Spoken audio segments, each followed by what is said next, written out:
Good morning friends. আপনারা ছোট থেকে বড় যতগুলো ব্যাটারি আছে জোগাড় করুন একসঙ্গে। এবার কি করবেন আমি বলে দিচ্ছি। এই একটা ব্যাটারি দেখবেন যে মাইনাস প্লাস যেটা আছে লাল কালো তারটা, একটা কালো তার একটা লাল তার অন্য ব্যাটারির সাথে জুড়ে দিন একসঙ্গে। বাদ বাকি থাকলো কোনটা? কালো তার আর লাল তার।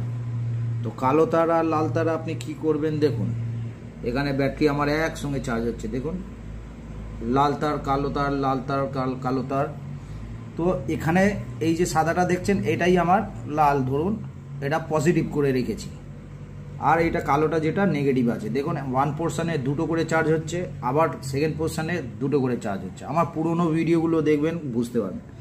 এরকমভাবে আপনি চাইলে এর সাথে আবার এইটার কালো তার, আবার এইটা লাল তার বেরাবে, তো এই লালের সাথে কালো তার দিয়ে বাদ বাকি বেরালো লালটার সাথে এখানে লাল দিয়ে দিন। একসঙ্গে 4-5টা ব্যাটারি আপনি একসঙ্গে দিতে পারেন, আপনার কারেন্টটাও বাঁচবে, আপনার কাজটাও ভালো হবে।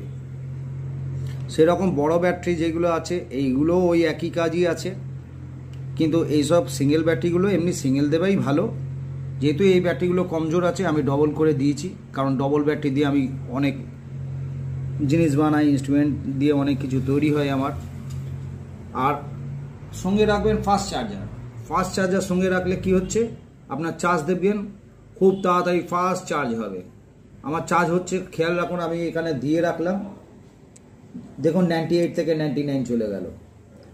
এটা বেশিক্ষণ চার্জ দিতে লাগবে না, আপনার সঙ্গে সঙ্গে 100 হয়ে যাবে। আপনার 5 মিনিটও লাগবে না, 2-2.5 মিনিট 3 মিনিটের মধ্যে আপনার full charge, battery full charge হয়ে যাবে। আগে দেখতেন যে অন্য 500 mAh যখন আমরা চার্জ দিতাম তখন কিন্তু দেখতাম যে অনেকক্ষণ সময় লাগছে, কিন্তু এসব ওই এখন যে বেরিয়ে গেছে 1 অ্যাম্পিয়ারের বড় চার্জার, এই 1 অ্যাম্পিয়ারের চার্জারে আমার নিমেষে চার্জ হয়ে যাচ্ছে কমপ্লিট। আমি যখন আপনাদের বন্ধুরা ভিডিওটা দেখালাম তখন 94, 95, 96, দেখুন এখন 100 হয়ে গেল। তার মানে আমার ফুল চার্জ কমপ্লিট হয়ে গেছে। এবার আমি কি করব, এই সব ব্যাটারিগুলো এইগুলোকে এক এক করে আমি এই চার্জারের লাইনে বসিয়ে দেব। আমি এখান থেকে দেখুন চার্জার কানেকশানগুলো খুলছি, দেখুন আমি খুলে দিলাম, আউট হয়ে গেল।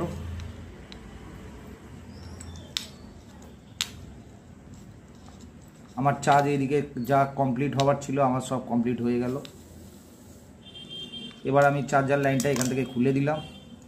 এটা আমার পুরনো ব্লুটুথ সার্কিট ছিল,